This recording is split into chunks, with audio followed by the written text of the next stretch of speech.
Good afternoon, or good morning, again, depending on where you are in the country. This is Don Basler, Rave Mobile Safety.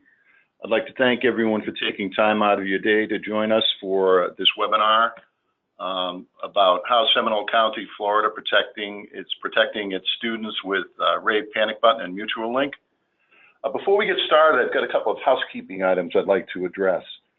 First, everyone's on mute. That's to keep the background noise to a minimum.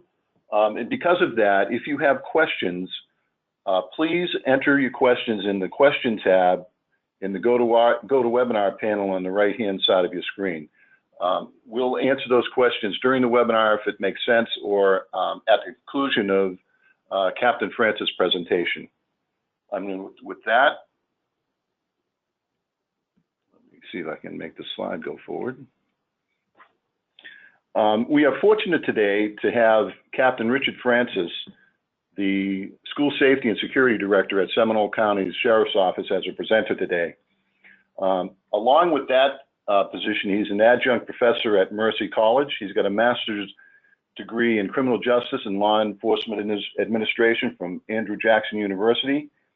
Prior to his current position, he spent a number of years in the Seminole County Sheriff's Office as an investigator, as a major crimes investigator, and Lieutenant Watch Commander before he had his current position. And without further ado, I'm going to turn this over to Captain Francis. Thanks, Don. I appreciate the nice warm welcome. Seminole County is obviously very unique. We're just north of Disneyland, Orlando, Orange County, and our population is roughly $450,000 and roughly just over 300 square miles.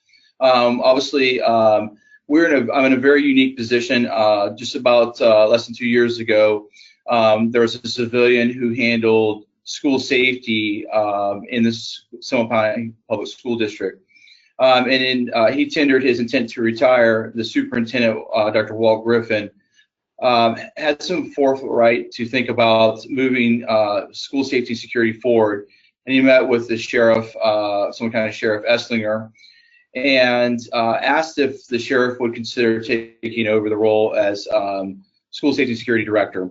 And shortly thereafter, I was chosen and moved into, I've actually worked out of the school district office. There are 4 floors to their executive floor, and I report directly to the superintendent for all school safety and security matters. We roughly have about 66,000 students and 8,000 faculty members.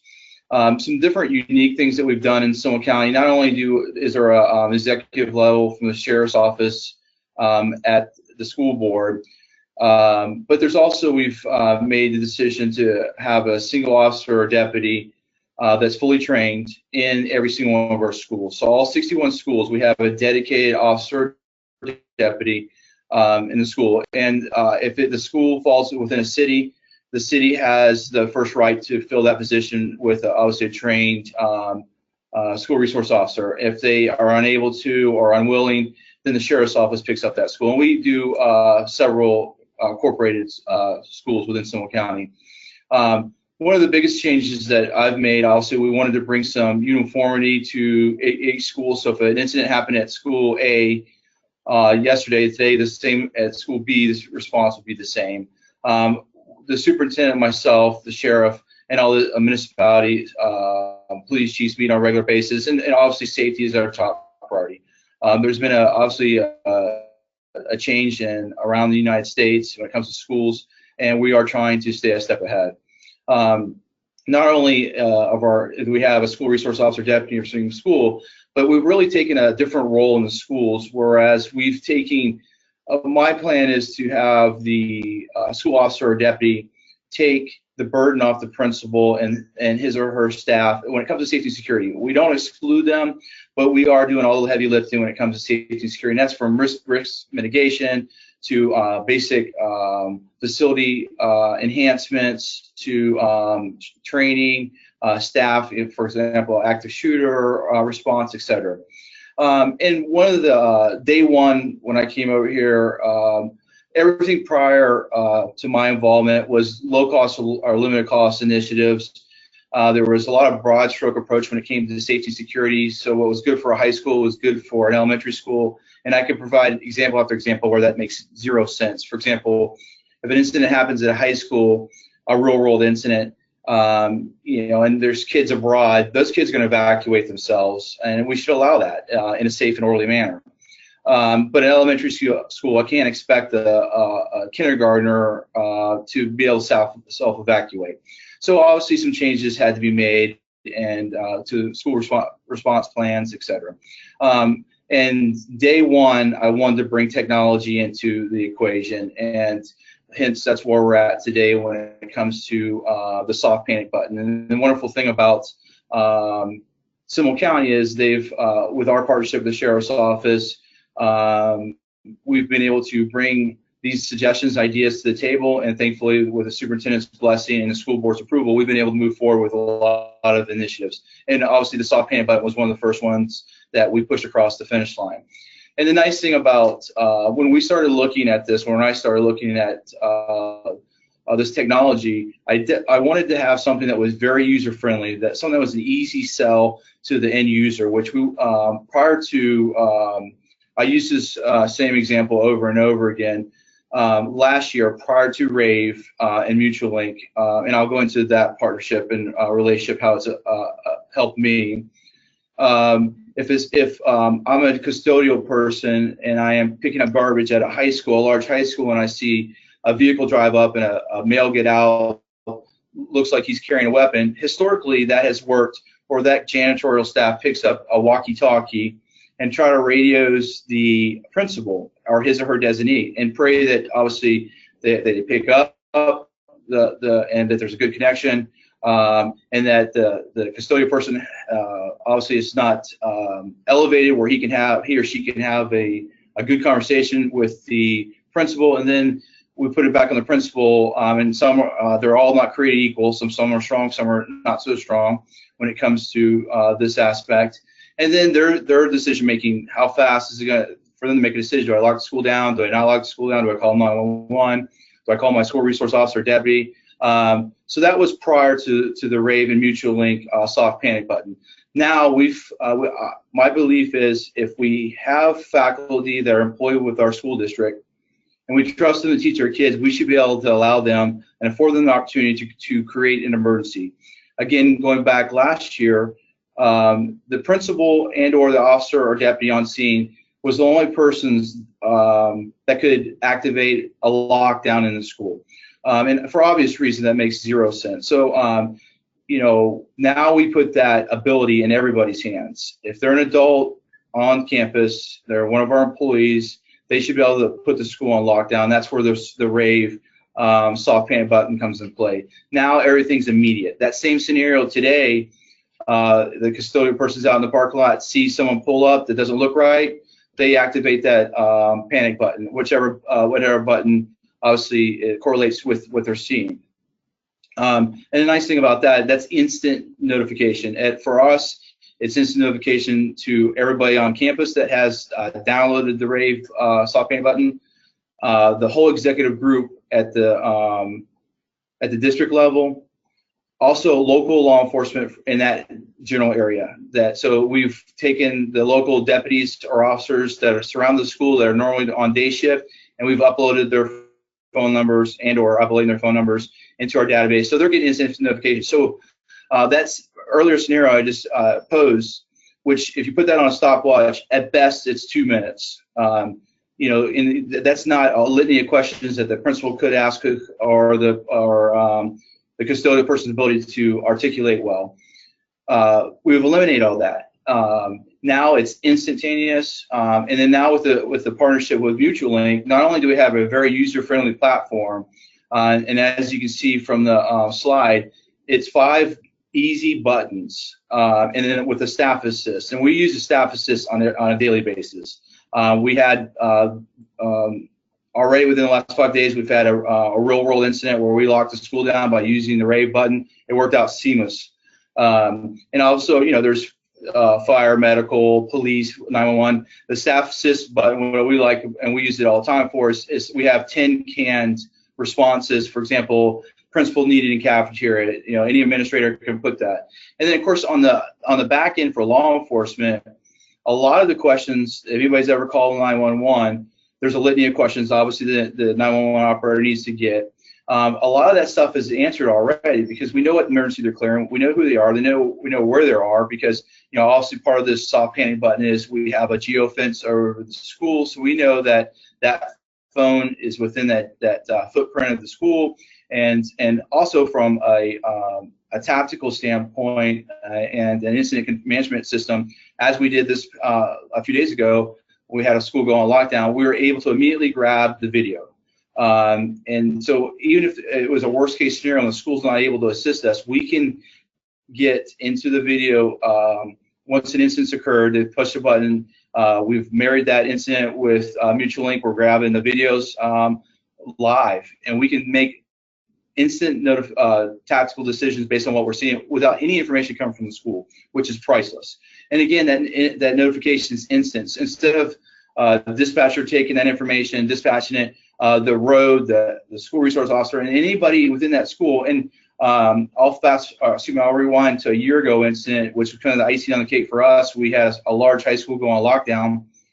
I picked up the executive director from here because I was responding from outside the county, and it was already well within 30 minutes of the incident. School was still on lockdown. The incident just occurred outside the gate, and the school, the front of the school was on lockdown, but as we rotated to the rear of the school, there was coaches that were out there on the football field and the baseball field.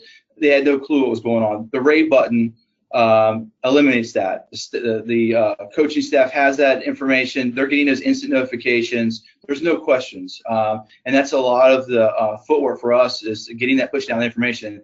And also, we're able to, either at the school level or our level, we're able to push messaging back. So if they're in a lockdown, protracted situation, we're able to push messaging back out to the end user saying, hey, this is a real world incident, or this is not a real world incident. We're sweeping the campus, please stay on the lockdown, or hey, there may be a knock at your door, and 1 minute it will be sheriff's office SWAT team. They're going to escort you out of the building. Stand by for the knock in 3, 2, 1, etc. Obviously, this helps us when we go from a tactical standpoint when it comes to response, trying to stay ahead of the game. When we talk about thinking ahead of the scenario, and I've mentioned this when we did the deployment, what we're seeing overseas, regretfully, eventually we find it happening in the United States.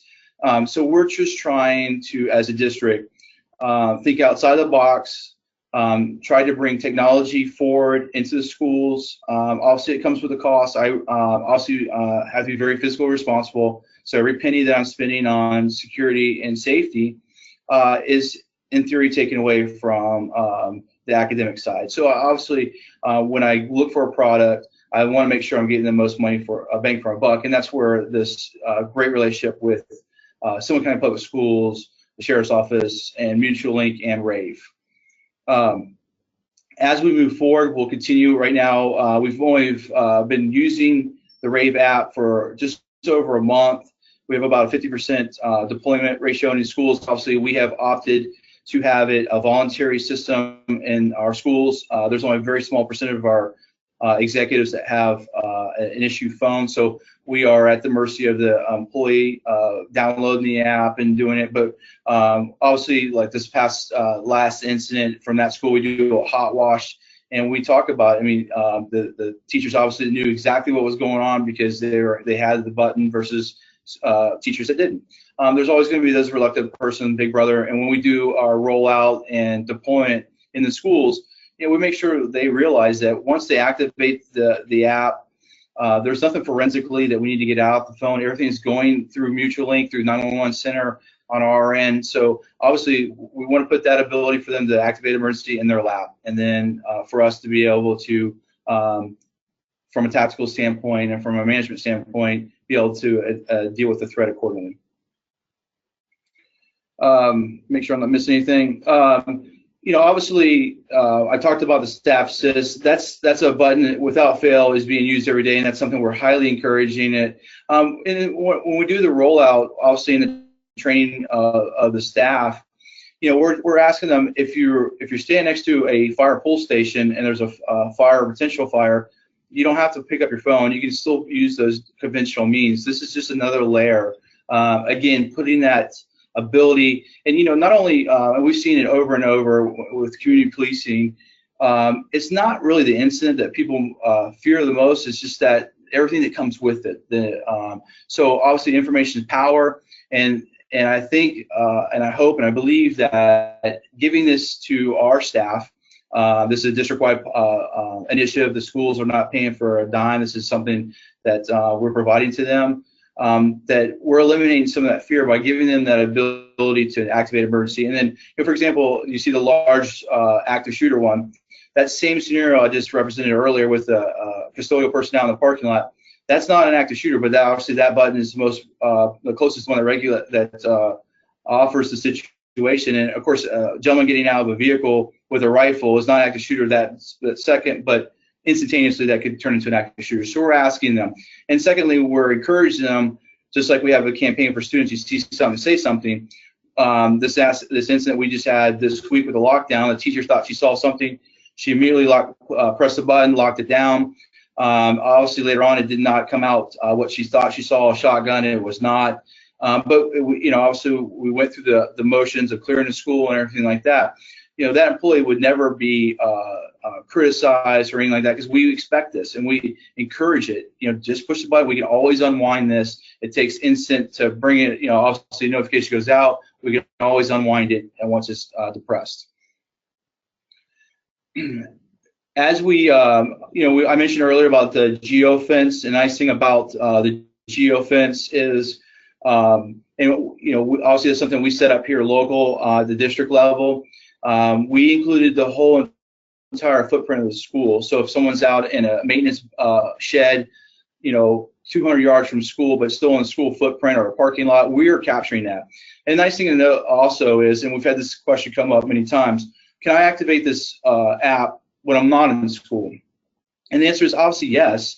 The only difference is it's not going to send all the notification out. And that's part of the concept of that Geofence. It helps us recognize that the phone is indeed there, hence that's probably where the problem is.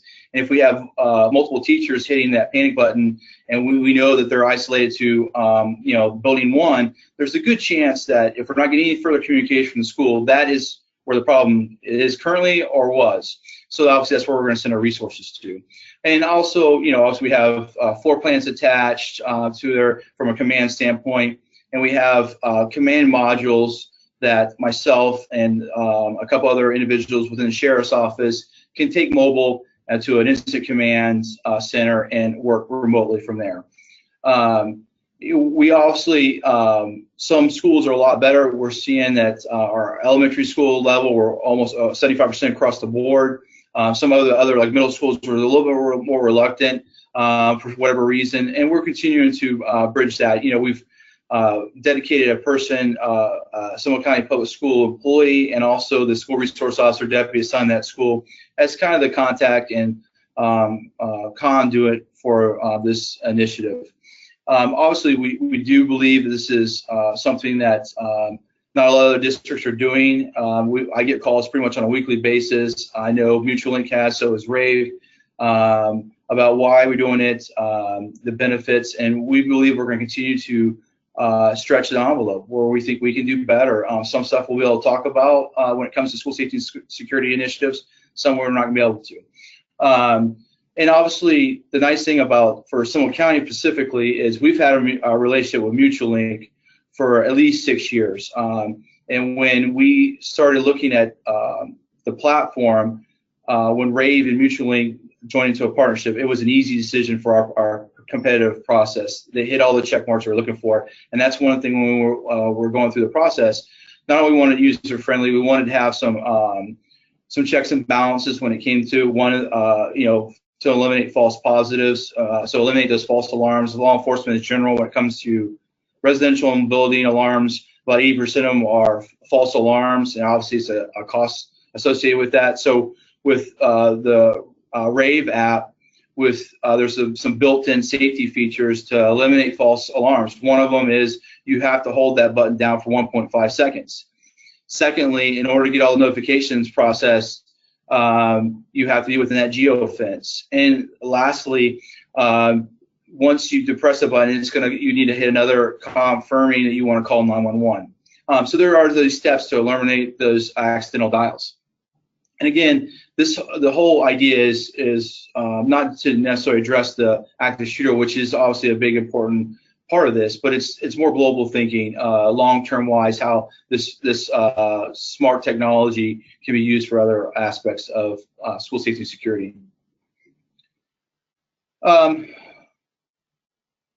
Make sure I'm not missing anything. Obviously we talked about the staff assist button, and that's something that I get everything that happens throughout the district, and eventually I'll change that function. But as we roll out, we'll make sure it's being used properly. We're doing our tests. We have a system in Seminole County where we do announced and unannounced code red drills, which is our lockdown drills. And we've obviously mandated that the soft panic button be part of those drills, again, to help foster the deployment and to show what a wonderful, like for example, this past middle school lockdown real world incident we had. It works seamlessly. Everybody's notified, all the proper people. And before, a principal would have to not only lock the school down and make all the announcements and stuff like that, but they'd also have to be on the phone with their executive director. And more importantly, I have about 10 seconds to get a message out to parents to prevent the kids, especially in the middle school and high school levels, from sending out social media statements, hey, the school's on lockdown. So obviously, if we know what's going on by instant notifications, we can stay ahead of that by sending out instant messages ourselves to the faculty on our school system, or parents, or whatever the case may be, to advise them that, hey, we are dealing with an incident at this school. Please stand by for further information. But I have roughly about 10 seconds. So that's where all this notifications helps us at the executive level. Again, from a tactical response, it eliminates a lot of the questions. I know what the problem is. I know where it's isolated at. And then I can direct resources accordingly. It means fire rescue, law enforcement, tactical SWAT response, what the case may be. And the nice thing is with that staff assist, not to switch gears, but that staff assist, it eliminates, all these walkie-talkies that the schools typically use, or pick up the phone. The walkie-talkies, first of all, most of them are not encrypted. We're eliminating a lot of that. And obviously, depending on the school structure with Wi-Fi or cell phone coverage, that becomes a barrier when it comes to certain portable radios and stuff like that, and to some extent the cell phones. But these staff assists, like I said earlier, are being used on a daily basis.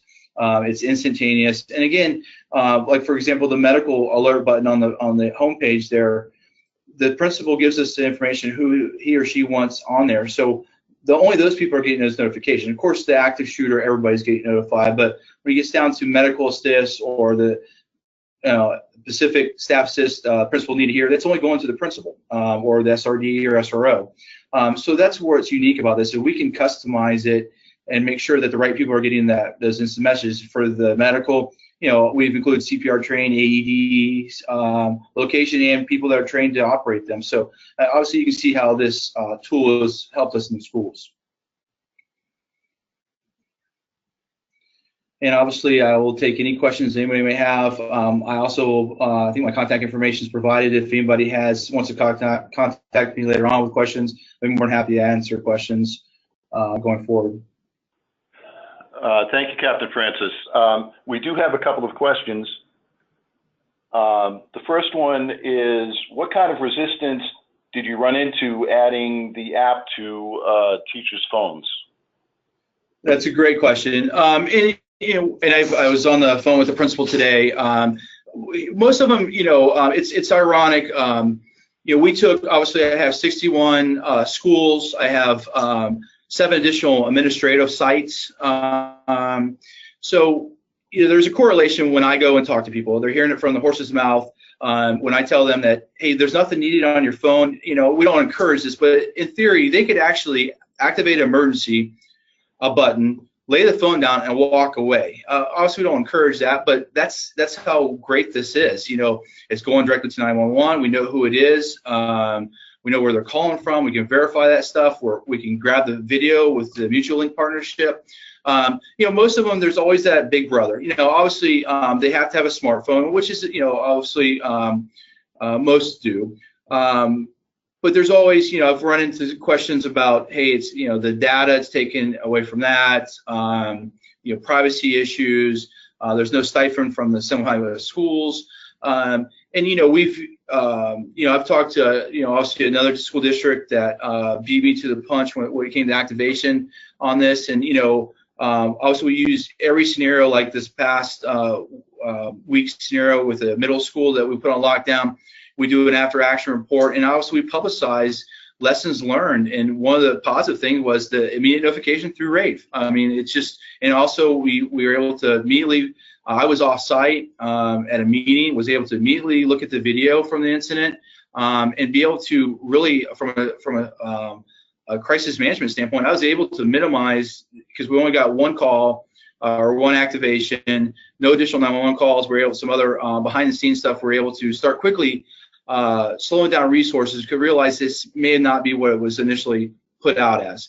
But we track every week the percentage deployments, the number of faculty members, and any school that's below 50%, we go visit and we sit down and talk to them and explain the program. Because some of them, obviously we took the school resource officers and deputies and a school contact, we trained them and sent them out.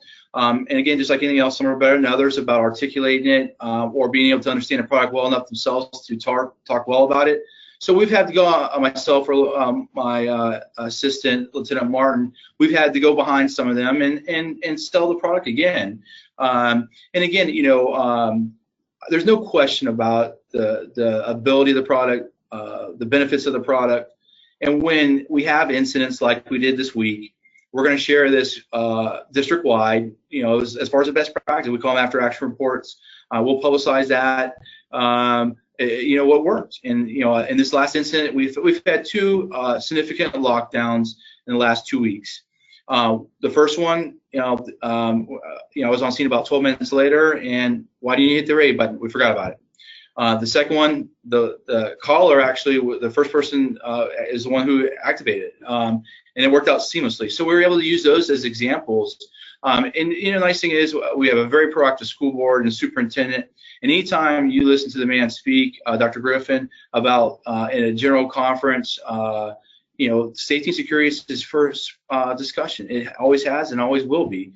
And of course, not to minimize my predecessor, but I'm able to take different resources that he didn't have and bring it to bear. So, one of the shortcomings that I've had to deal with in the schools was some of our older schools lack some of the cell phone ability in some schools, so we've had to beef up our Wi-Fi.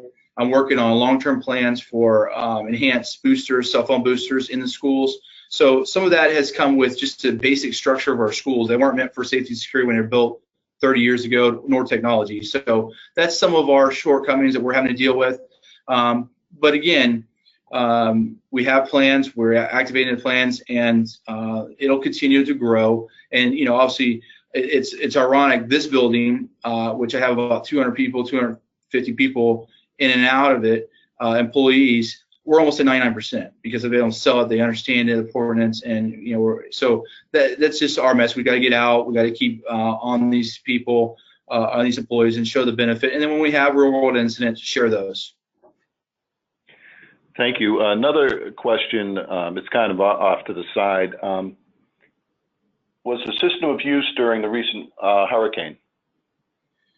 Yes, in our shelters. Obviously, we wear many hats. Our school resource officers are deputies, and we opened up 9 schools as shelters, and we actually used them. We actually had a medical issue, and we actually had 2 medical issues. One was a cardiac arrest incident, and one was a overdose. So we used Narcan nasal spray to recover the person, and both times they were used. Like I said, without fail, on a daily basis, our staff assist is being used. And unfortunately, the last 2 weeks, we've had 2 legit lockdowns.